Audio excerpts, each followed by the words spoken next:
So, good evening, salutations, and all that good stuff. Welcome everyone to our third annual AAPI Town Hall featuring the wonderful Dr. Yoonju Christina Lovely. She is our special guest for tonight.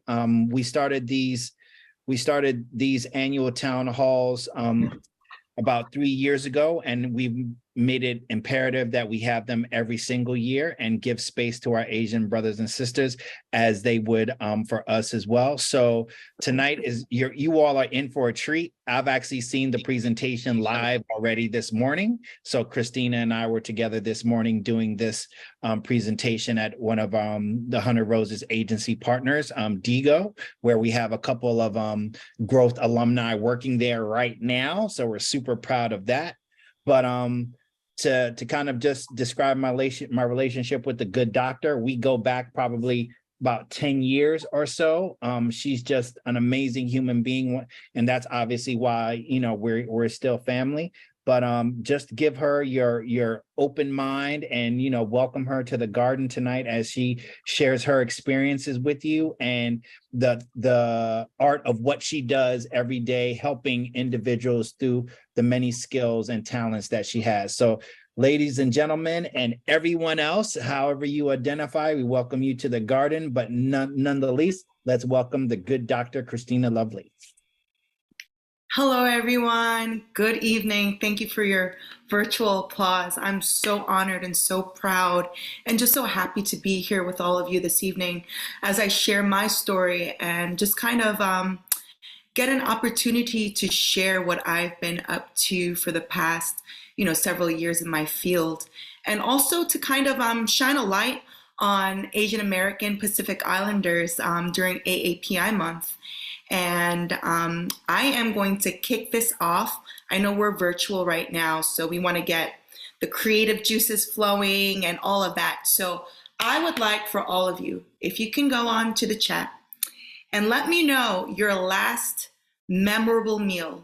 When you think about, you're like, wow, that food was amazing, whether it had to do with the atmosphere that you were in, the environment, the people. Put in the chat your last memorable meal. I feel like we should have some music, but I don't. So imagine there's elevator music in the background. And we're going to wait for your answers. It's an icebreaker, so don't be shy. Like an hour ago. Okay. Yo, she always takes your side. Ain't nobody I love more. I just need more time. I know that you fantasize about sitting next to me courtside. I know that your ex-man was on court. In fact, he was one of them sports guys, running up and down the court, guys, and y'all ain't dating for no short time, but it's cool though. We got more time. Just a couple more. Let's go. Sunday brunch. All right. I know that you stick to being my little secret. Okay, so I'm gonna ask, let's see. I'm gonna look through this chat right now. And I'm gonna go to Brandon Williams. Sorry for calling you out. But what about Grandma's House 2019, the greens and mac and cheese? What about that? Tell me about that. So I don't want to get too in depth. I always try not to talk. Pretty much, I hate talking. And if I'm loud, sorry. So my grandmother just passed away a month and a half ago, and so that particular moment was like, all us people of color understand, like, grandma's cooking. That was like the last time, like, she threw down at the house, and it's the vibes, all the family over. You got cousins, nieces, that nostalgia. Back then, I didn't think it was a big deal, but now, because she's gone, I look back at that time and I'm like, yo, she was killing it. Food was bomb. Everybody had a good time. She could stand. We played the Isley Brothers. You know what I'm saying? Like, it was just the vibe. So I think that's what it was. It was more about the feeling. Beautiful. Thanks for sharing that with us. I'm not done with you yet, Brandon. Come back on screen. So now, if you think about that time, right? And you think about that meal back in 2019 with the greens and the mac and cheese and all of that. What song, don't think too hard, what song comes to mind? Oh, I don't gotta think hard at all. It's Ozzy Brothers, not Between the Sheets, but what's the record? Oh, I can't think of the record. The tune is in my head, but I can't think of the song. I'll just exchange that, and I'll just say, because my grandmother was a big Motown fan, I'll say Diana Ross, um, any Diana Ross song, like Love it. Pink Cadillac, whatever. Pink Like just Cadillac. put any Diana Ross song. Awesome. Thank you so much for sharing that with us, Brandon. I'm gonna do one more, and I feel like we can go into my story after. Let me see. All right. I'm gonna pick Kira M. Kira said chicken and waffles at Yardbird in DC with some friends around Christmas time. So Kira, where you at? Hello. Hi, Kira. Nice to meet you. Tell us a little bit about chicken and waffles at Yardbird in DC. So this was a restaurant that I had never been to before, but all my friends are in town. You know, I'm here. I have a friend who just finished her first semester at drama school in Yale. She's like their first inaugural class of like free education there. So that's a really big opportunity for her to get her master's. And it's been a while since we've all been together. And we've been friends since elementary school, and we're all turning 30 this year. So, you know, it's been a while. So it was nice to just sit around in a restaurant with my girls and enjoy some good food and just talk and just have heart to heart. It's really nice to see, you know, conversation develop from, you know, elementary school talking about nonsense to adulthood and just maturing together and still being close, even if we don't see each other all the time. That's beautiful. Now, Kira, I'm going to ask you the same question that I asked Brandon. If you can think about a song to kind of highlight that experience, what song would that be? Ooh. Okay, the first one that popped into my head is Friends by the Carters. Like that, I feel like that song always captures that moment when you're hanging with your crew. That's right. That's right. Thank you so much for sharing that. So this was kind of like an icebreaker that I want to do, that I wanted to do before we started the talk. But this really is an example of kind of like a music therapy intervention that could lead into further processing. So I'm going to go into all of that in a little bit, but my name is Dr. Youngju Lee, and I am going to be sharing my screen now, just kind of bring you through my story, and you'll get an idea of, give me 1 second, let me share my screen.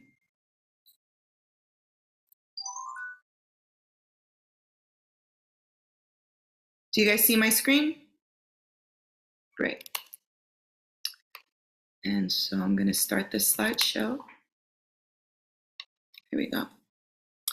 And my talk today is entitled The Essential Work, Using Our Stories as Building Blocks for the Future. And if you see this picture right here, this is me and my cohort 9 from Lesley University. This was during my grad school years pursuing my PhD.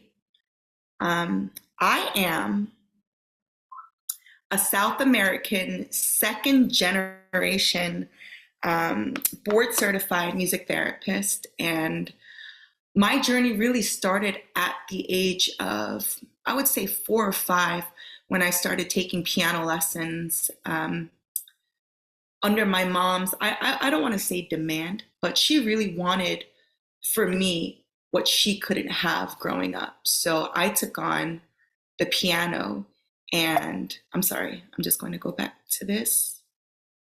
We're not ready for that yet. Okay, so I started at the age of 5 with piano lessons. And for all my Asian American Pacific Islander folks, not that I'm excluding anyone else, but I'm kind of shining a light on the experience of being an Asian American Pacific Islander. If you could put in the chat any instrument or extracurricular activity that your parents had you doing. I see some people smiling right now. Jane, she's smiling. If you could just quickly put in the chat, did your mom or dad, want you to play an instrument growing up? Put that in the chat. I just want to see something. It's an experiment. If I'm the only one, then yes, but something tells me that there are more than a couple of us. And the reason why I am mentioning that is a part of being a South American woman in in America. I think what ends up happening is our parents want a better life for all of us. And we come into the States and they have, the funds to kind of give us the life that they didn't have. So I started with piano lessons, and that turned into getting accepted into the Conservatory of Music at Purchase College in 2004. So that kind of trickled down. The love that my parents had for music trickled down to me. I developed my own love for it, and I was accepted into Purchase College, and I started playing the piano more professionally. At the same time, I also love to play volleyball. I love to play sports and engage in other activities that some pianists might consider risque. I wanted to play volleyball, so I also was pursuing volleyball at the same time as I was in the music conservatory. At our last game of the season, I remember I was going up to kind of set the ball for one of the players, and I felt something in my pinky kind of go limp, and I said, that's not good. And I realized that I had broken my pinky at that game. So all of the dreams and the aspirations that I had to be a classical pianist kind of crumbled before my eyes back then, and I spent several months in rehab and unable to play the piano. So I focused on utilizing my voice more to kind of self-therapize and to also kind of undergo a healing journey for myself with what I knew I could do, which was to sing and to play the piano with my left hand, because that's the good hand that I had at the moment. And I would say that during that time, I was composing music that I didn't know that I would need so much in the future. And then while I was composing those songs, somebody heard me and offered me an opportunity to sing more nationally at the time. So I took up singing and kind of left piano to the side for the time being. And the music that I sang at the time just was influenced by my love for worship music at church, my love for classical music. And I grew up with Lauryn Hill, Jill Scott, Music Soul Child, and, the Fugees and all of that. So that was also a large influence in the music that I pursued. And then came 2010. I had long graduated from college already, and I was looking forward to what next. My piano professor at the time thought that I can get into music therapy because it was such a healing tool for me to be able to use music to kind of process my accident. So I auditioned for NYU's music therapy program the first time, and I was rejected. They said that we love that you have the heart and the desire to go to NYU to pursue music therapy. However, you don't have enough experience, and you don't have enough, experience to know if you really want to go through with this long term. So we're going to ask that you go, spend some time in the field, come back to us. And that's exactly what I did. I spent about a year in the field, shadowing different music therapists, going to different hospitals, nursing homes, and centers and group homes, just to see what does music therapy look like in these spaces? And once I realized that this was something that really was in alignment with what I wanted to do, I auditioned again.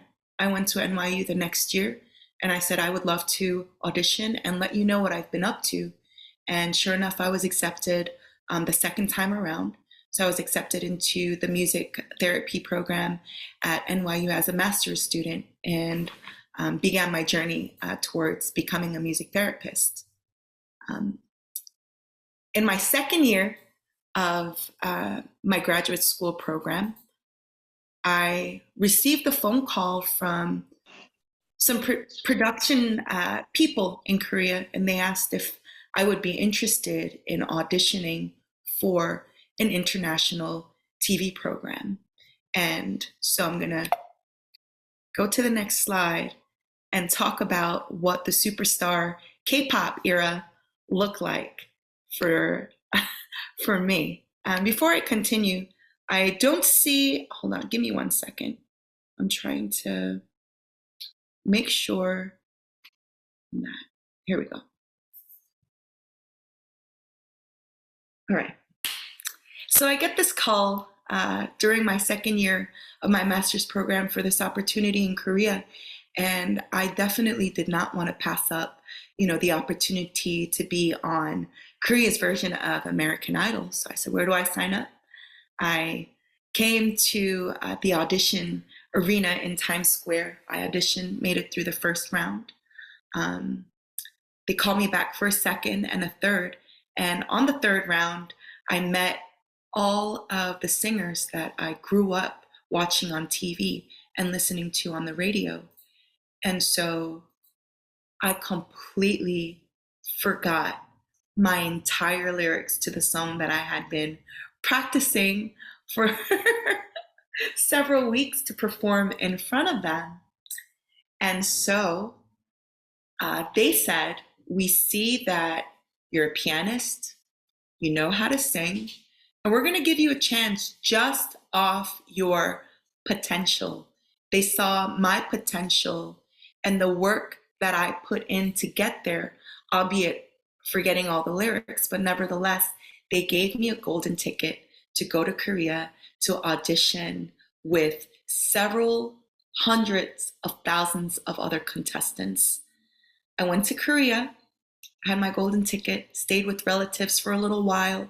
They took me shopping so I could have outfits for the audition, because I literally went with one bag, one suitcase, thinking that I was not going to make it to the next rounds because I simply didn't sing K-pop.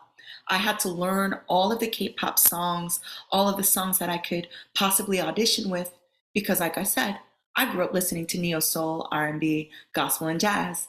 So that was a foreign language for me in the K-pop scene, but I learned it, got the golden ticket, went through several grueling days of auditions. I remember one time me and this girl, we were on the same team, but we ended up having to battle each other out to get a spot on the show. And we were both devastated because we had formed such a close bond. But in the end, I said bye to her as I made my way to the top 11 spot on Mnet Superstar K season 3. 2 million became hundreds of thousands, became 1,000, became 100, became 36, became top 11. And I saw all of the people just leaving. And I said, who am I that I can get to this place in my home country? And then I said to myself, it's cause it's me. But no, all jokes aside, I was so happy to be on the show. And we stayed in a really secluded resort. All contestants, we had to lock up our phones. We needed to turn in all of our valuables. They gave us specific clothes to wear. Our motive was to be on the show and perform and do the best that we can to, win the coveted first place position. I'm going to share a clip with you on the next slide. It's my song that I performed on the show. It's called Lonely.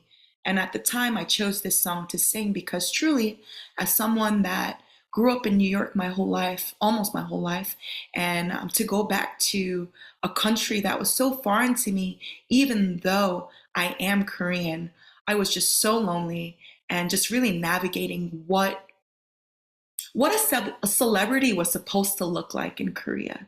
And although people can say, if you ask other celebrities, they'll tell you their story. But for me, it was a very lonely experience at the time. So I'm going to share this with you, and I hope you really do enjoy it.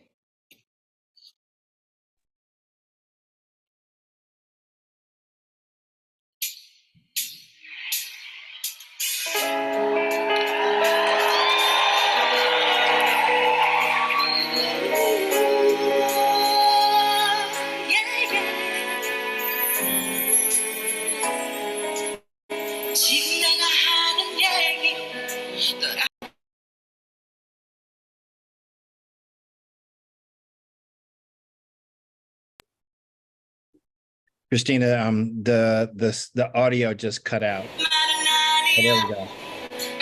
나도 변해버린 내가 낯설기만 해. 너무 착한 넌데 넌 그대로인데요. 내가 왜 이러는지 그토록 사랑했는데 넌 거기 있는데요. 이제 날 찾고 싶어. Oh, I'm sorry. 너와의 소통한 lonely. 사랑하는 내가 부족한가 봐. 이렇게 못난 날 용서해. I'm sorry. 이게 너와 나의 story. 사랑이란 내게 바운한가 봐. I'm so lonely, lonely, lonely, lonely, lonely.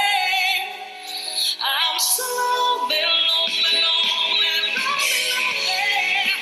Oh, I'm so sorry. 이게 너와 나의 story. 사랑이란 내게 바운한가 봐. 네 곁에 있어도 I'm so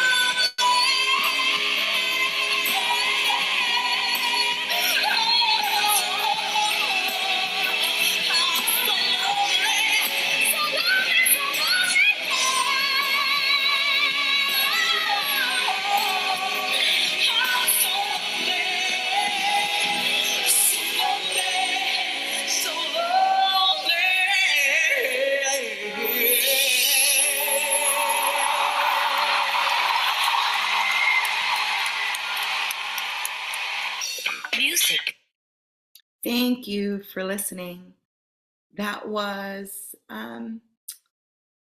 that performance earned me. Give me a second. Uh-oh.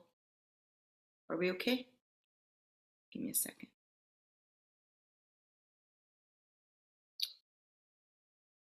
Short break. Give me a sec. So that performance earned me my top 4 position. At that point, I was fighting tooth and nail to get to the next spot, And when I got to that performance, I saw my dad in the crowd. I saw my relatives in the crowd. And I just gave it my all. And I came in top 4. That performance right there gave me something called a super save, where I was basically untouchable on that show. They couldn't vote me off that episode because of that performance. And I was really proud of that performance, to perform in front of my dad and to perform in front of my family in Korea on stage, on live television. That was a tremendous blessing for me. During that time, I felt as though what I wanted to do on a creative level was coming true for me. I was able to be on stage, sing, enjoy the limelight. You know, everything that I wanted to do as a kid was coming true. But something in me would not let up. I felt very depressed, very alone. I felt that I had no resources at the time. I also felt that the cultural clash was just so much to bear with at the time. Because although I am a Korean American, being in Korea at the time for me, I felt as though I was a complete foreigner. And while I was able to sing these songs in Korean, what was happening on an internal level was I need to be able to go back and really look into why I was feeling the way that I did. Even though I was doing music, why did I feel this way? And also, I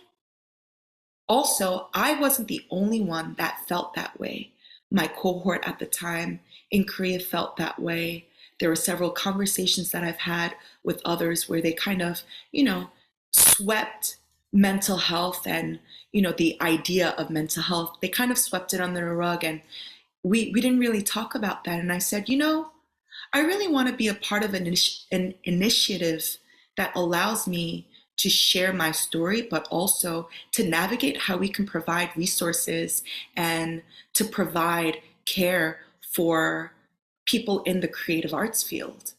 And I came back and I pursued a PhD in creative arts therapy and expressive therapies because although the lived experience as a music therapist was there, I wanted to also delve into research and materials that can continue to help me in informing my work and in my practice.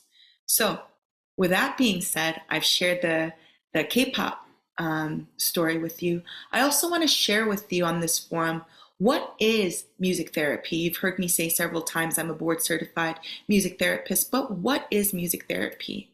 And so, according to the American Music Therapy Association, the official definition of music therapy is the clinical and evidence-based, all right, use of music to accomplish personal goals within a therapeutic relationship. And this is by a credentialed professional who has completed an approved music therapy program. So music therapy interventions can address a variety of healthcare and educational goals. As you can see, it promotes wellness, manages stress, alleviates pain. You can express your feelings. You know, it helps people with cognitive issues retain memory through song and music. And so the benefits of music therapy are endless.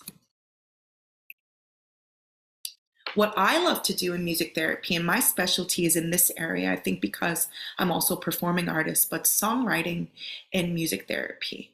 So when you use songwriting in music therapy in a clinical setting, the process of creating and notating or recording lyrics in music is used to address all of these issues: cognitive, psychosocial, emotional, and communicational needs of the clients. And in a study, participants with acquired brain injury in Australia utilized songwriting to express feelings related to post-traumatic growth, challenges faced during rehab, and personal difficulties. So as you can see, music therapy can be used in group therapy sessions to talk about feelings that you can otherwise not talk about in a verbal talk therapy session, because what we can do is we can use the language of music. We could use the language of the creative arts to really delve into our emotions and our feelings. You know, there's a saying that goes, what's understood does not need to be spoken or does not need to be said. Yes, it's the same in music therapy. Sometimes we sit, we gather, we listen to songs that touch our soul, touch our hearts, and we don't always have to talk about it. We can share the music and just let it be. So that's also something that I really love doing in music therapy, just listening to music in an intentional way. I'm going to go into the voice as a primary instrument. During the pandemic, I kind of undertook a full course study to become a vocal psychotherapist. And what vocal psychotherapy is it combines the singing voice, the talking voice, with depth psychology. It combines the two, and it's a practice that enables participants and clients and patients also to utilize their voice to work through PTSD, to work through anxiety, depression, etc., etc. My professor, I'm quoting her in this speech also, Diane Austin, in 2008, in her book Vocal Psychotherapy, she talks about the sound and characteristics of the voice, and the sound and character of our voice, it reveals who we are. And it's kind of like a metaphor. When you find your voice, it's akin to finding oneself. In a study in 2011, my professor utilized vocal psychotherapy techniques with a narcissistically injured dance therapy student. So someone asked about that definition earlier in the talk, so I'll break it down to you. A narcissistically injured client is someone that has faced and experienced narcissistic tendencies from either a caretaker, a partner, or someone that means a lot to them. You know, they've experienced that, and now they're working through all of that to find their voice in this world, because at times when we are narcissistically injured, it prevents us from hearing our own voice. So this is a study that Diane Austin did in 2011. Give me 1 second. Oh no. All right. So in using the voice as a primary instrument, I took on a pilot study in my PhD course that kind of became my overall dissertation research before I graduated. And what I did at the time, I was about 30 years old. I had moved out of my parents' home for good, and I was navigating who I was in this world without my parents' voice, without my parents' critical voice, their good voice, whatever voice it was. I wanted to separate from that and kind of explore the world for myself, you know. So growing up, my parents said, "You're a Christian. You know, your name is not Youngju, but Christina going into school, you know, because we want to show that you're a Christian in this world. You know, you come up from Asian I guess, cultural practices, and we want you to keep that." And I said, forget all of that. Let me explore the world for myself. And I think that was the first time I had a midlife crisis at 30 years old, because I had no idea what was what. I was terrified of just, who am I in this world alone? So I underwent a pilot study, and what I did was I utilized different art forms. I didn't touch the piano. I didn't, sing. I just wanted to utilize different art forms to see what information was in store for me from my own creative expressions. The piano and the voice at the time was too close to home for me, so I left that. I delved into photography. There was one time that I became a radio personality for a year. That was different. I explored, my femininity and my body through pole dancing with people in pole dancing class. I took up tap dancing. I took up so many different things just to explore myself. And at the end of that pilot study, I came full circle and created this song and music for myself, because at that point, after that full year journey of walking around and trying all of these different things as a frustrated artist, I came back to my voice and the piano, and I created this a cappella piece, and I would like to share that with you. It's called Arise.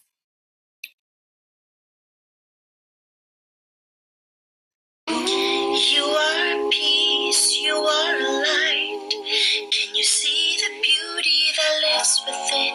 Can you see it from this side? In case you're not too sure, let me tell you once again. You are made of all things wonderful, and I know it's not pretend. You can wear your hair down on a Monday or Tuesday. Turn around and wear your hair up Thursday or Friday. Don't forget that little change won't ever take the power from you. And if you remember, there's one thing you got to do. Arise, arise, arise and be the light. Arise, arise and be the light. Arise and be today.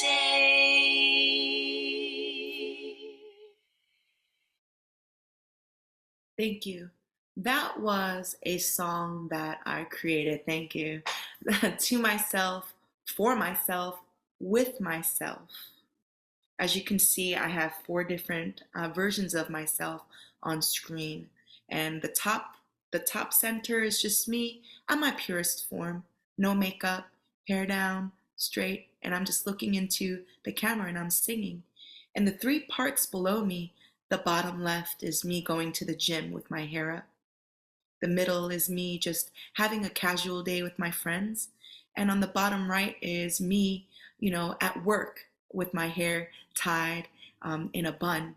And all of these parts, I realized as I kept looking at it over and over and over, because our creative expressions do have messages for us. So I kept continuing to look at it, and I saw that in the end, I need all those parts of myself to be whole and complete. So this song would not be complete without me. And on the bottom left, going to the gym. The song would not be complete if that person was not there. The song would not be complete if, the bottom right person wasn't singing. The song would not be complete. And it was such a huge revelation for me because I thought to myself, this song was the culmination of a year-long journey to find myself. And I'm not certain if I found myself yet, but at the time I thought I did. And so this song came together. All of the parts became whole through this song. And I said to myself, I want to do this with other people. We had a good pilot study. Let me tweak things around. And sure enough, I completed this research with 4 other participants during the pandemic. We've had to switch the in-person study and research to be completely adapted to a virtual research with others, utilizing their voices, their multiple voices, to reflect and find out information about themselves. So the next clip I want to share. Absolutely. I want to share with you is a culmination video of one of the research participants that were in my study. My research is entitled Singing Voices, Recording and Visualizing Multiple Voices Singing Together. So I'm going to show you one of the research participants' videos.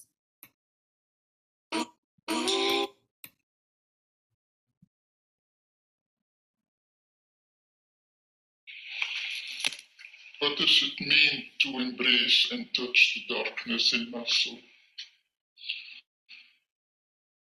Years have gone by, and the inner turmoil of past experiences of abuse, deprivation, rejection have been locked in, untouched, causing more pain and chaos. Now is the time for the new readiness. It's time to stop absorbing the pain, facing a turning point of mind and heart. It's time to go into the pain with tenderness. It's time to reconcile, to forgive. It's time to be transformed into softness of heart and enter into the source of my being, where I touch love with compassion and the gift of tears.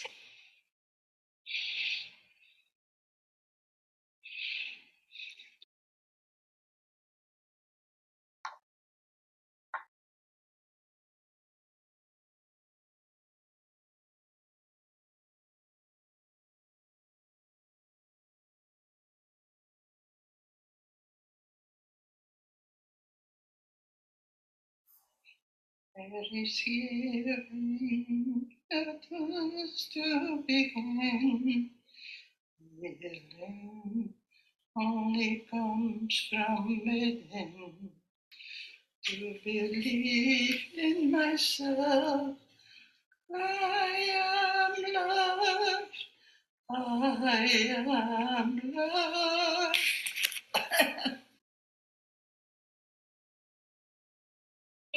There is healing that has to begin.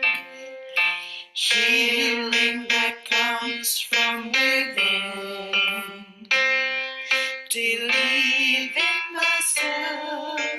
I am loved. I am loved.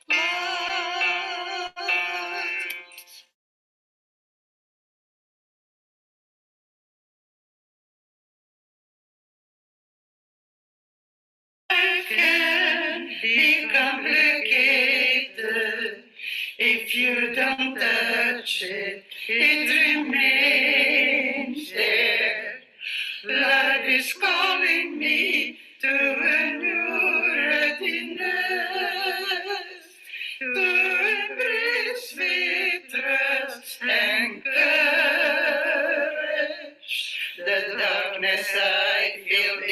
in my soul. There is healing that has to begin. Healing that comes from within. To believe in myself, I am loved. I am loved.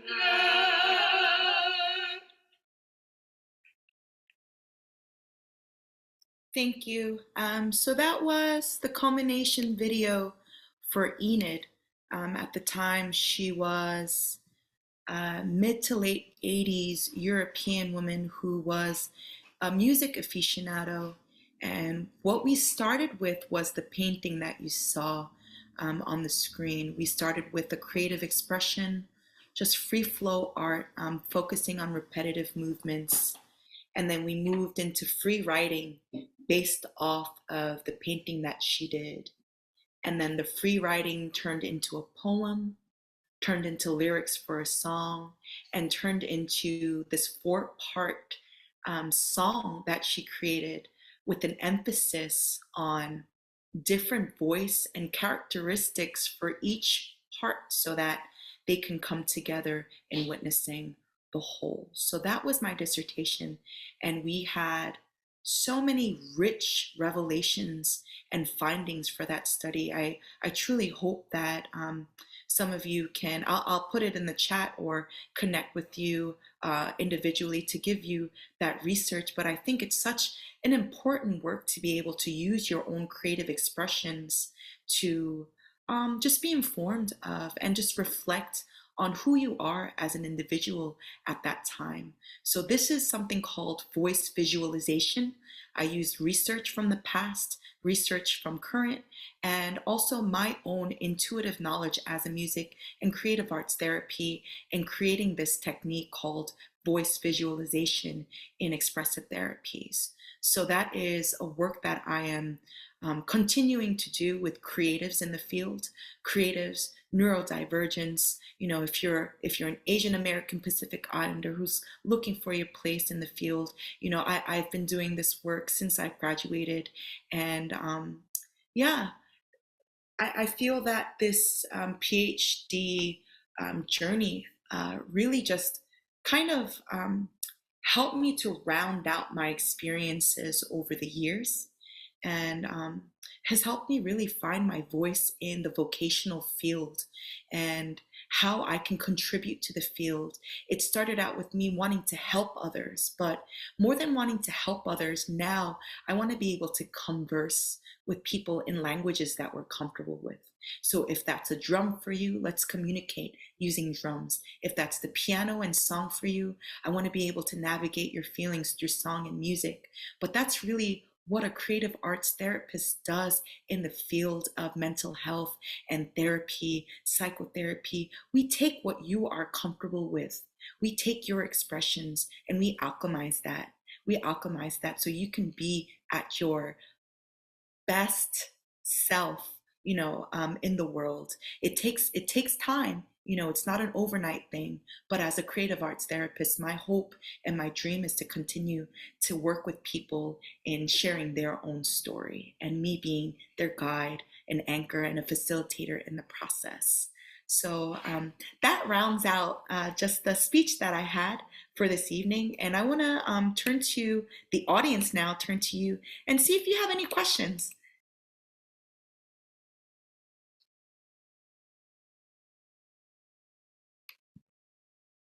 Not all at once now. If you have any questions, you can put it in the chat, or you can unmute yourself, come on screen, ask. I'd love to chat with you. Any questions? Do you have a private practice? If so, how do we contact you? So I'm currently building a private practice right now in Union City, New Jersey. It's where I rest my head right now in the season. And I recently came upon a beautiful law space. I'm building that out so I can host, you know, the roses. I can host my big bro to come and do good work in the community. So I'm looking forward to doing that. Giovanna asked, outside of therapy, do you teach music? Yes and no. I feel like if someone really wanted to pursue, their voice or their instrument with me, I would be more than happy to explore that with individuals on a creative level. But everything I do comes from a therapeutic perspective, only because that's who I am. So yeah, thanks for asking. And thank you, Lisa. Thank you. Thank you for your kind words. I really appreciate it. And did your pinky ever recover? Yes, my pinky is good. Honestly, when it's really humid and cold, I'll still feel like a bit of a tinge. But other than that, I'm recovered and now I'm playing with both hands. Yes, we have Brandon. Hi, Brandon. What's up? I have a good question. I work at a record label and I'm also an artist, so I really respect your experience and can probably relate to your experience from a macro level. Yeah. I was signed to Interscope and Tour Will I Am, so I know exactly the space you were in. But I have a quick question. Have you ever thought of turning what you're doing, since I work at a record label, I mean, the compound microaggressions, stuff that I deal with as a POC. Have you ever thought about turning it the other way around? And have you ever done that? Because I mean, I think A&Rs, product managers, people on those sides really, we deal with it on a way harder level because a lot of times we're creatives. So we're natural artists who maybe didn't make it in our living. And we have this compact interest of dealing with, the intersectionality of artists, management, inner shareholders, all that kind of stuff. So I think like having this tangible thing with music, pairing it with executives, I just was curious if you've ever done that or if you do that. Well, I'll be honest. I just graduated. I graduated about a year ago. So I did postdoc work about a year in the world to kind of take my research into the real world. So I'm sure, Brandon, in due time, I will get there. I'm just putting it out there in the universe. I'll get there. But for now, no. But I've always been exploring ways for creatives, especially celebrities and people who are doing this, on a spotlight level, right? How are they recovering mentally from being in the spotlight all the time? Are there resources for them? Is there therapeutic support for them? These are all things that I would love to explore. I currently don't have the resources to be able to get to that place yet. However, I truly do feel that with the work that I continue doing, it will get there in due time. Yeah, I was gonna say one thing I would suggest, just sorry. My wife's watching the show. One thing I would suggest just to you, and this is not to tell you what to do, but there's a lot of ERG groups and labels that don't know what the hell they're doing. So if there's a way for you, we can sidebar after this, but if there's a way to reach out to Interscope or Warner Brothers, I'm talking about not even the artists, I'm talking about the executives. Okay. The executives they need that as well. The executives out here are struggling. I'm a personal executive. I basically run a record label within a label. And I'm telling you right now, we don't have none of this support and all of the advertising things that people get where they have a lot of people just saying like, oh, we love people of color. We support you. It's all fugazi. Yeah, it's all fugazi. So I was just trying to implore you to let you know that from a micro standpoint, even if you were to just meet at that intersectionality with HR and just provide like more of an a la carte service for executives, I mean, listen, I can bro, be get one me of out my daytime job. Let's make it happen. we can talk this is sidebar. why I we can at do least do that. We can have at least one conversation with my label and then we'll see what happens. But I think, that's just the anecdotal thing. I think you should think about that as well, because we need it as much as the artists do.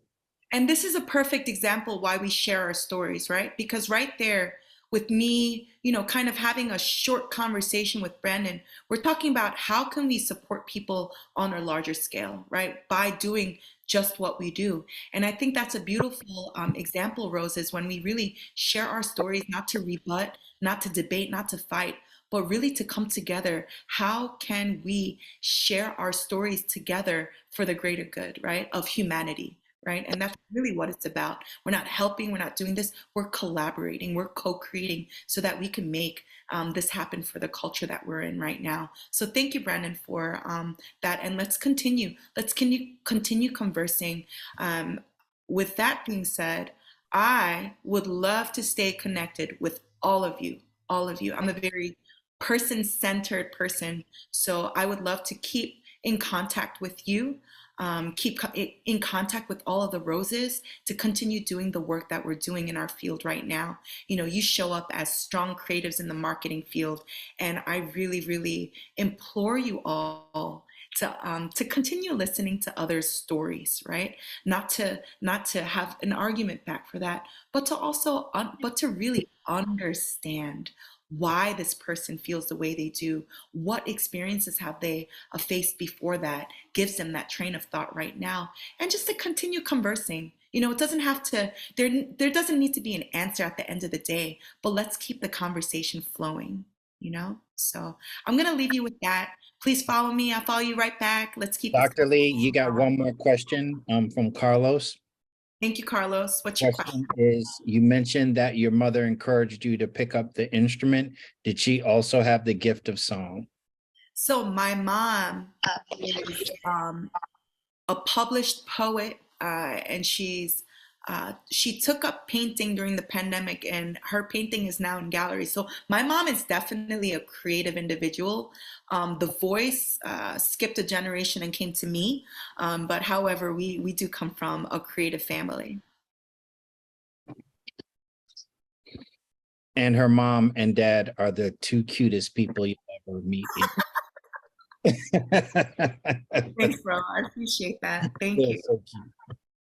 Thank you. Wow, what a group. What a group. So many, you know, just I'm just so grateful to be in a room full of creatives, just doing a good work for the world. This makes me really happy, and it fills my soul, and it just gives me a further fire to do what I'm doing in the field. So thank you all, Roses, so much for this opportunity and this time. All right. So on that note, I'd like to thank the good Dr. Lee for sharing her time, talent, and truth with us this evening. I'd like to thank all of you for being here with us as well. You know how it goes down in the garden. We try to bring you the best people we possibly can find on this God green earth. But, you know, wouldn't be anything without all of you being here to share this safe space. And as we celebrate AAPI month, and, you know, give our brothers and sisters from the AAPI community a platform and a space to basically speak their truth. That's what we do with Hunter Roses, and we're going to continue doing it. So I'd like to thank all of you once again. Have a great night, and follow Dr. Christina Lovely. Brandon, I'll get you her information. It's on speed. Okay. Thank you, All right, everyone. Talk to you all soon again. Have a good Take night. care. Thank you. Bye.